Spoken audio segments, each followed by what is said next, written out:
আজকের তরুণদের জন্য একটি বাস্তব গল্প। ১৯৭৬ সালে এক তরুণ নিজের গ্যারেজে বসে স্বপ্ন দেখছিলেন। একদিন তিনি এমন একটি কম্পিউটার তৈরি করবেন যা সাধারণ মানুষের হাতের নাগালে থাকবে। কিন্তু তখন অনেকেই বলেছিল এটা অসম্ভব। তরুণটির নাম ছিল স্টিভ জবস।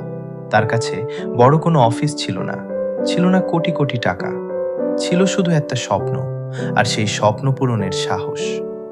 শুরুতে তিনি অসংখ্য বাধার মুখোমুখি হন।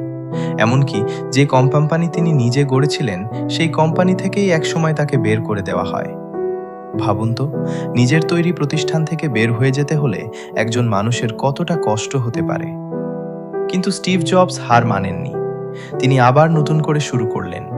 কঠোর পরিশ্রম, অধ্যবসায় আর নিজের ওপর বিশ্বাসের জোরে তিনি ফিরে এলেন।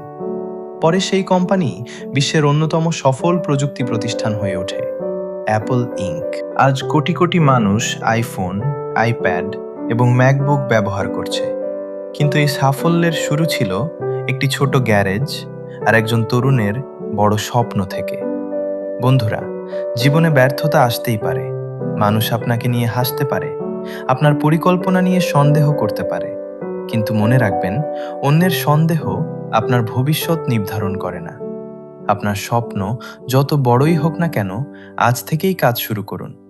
কারণ ইতিহাসে বড় পরিবর্তনগুলো প্রায় শুরু হয়েছে একজন তরুণের সাহসী সিদ্ধান্ত থেকে।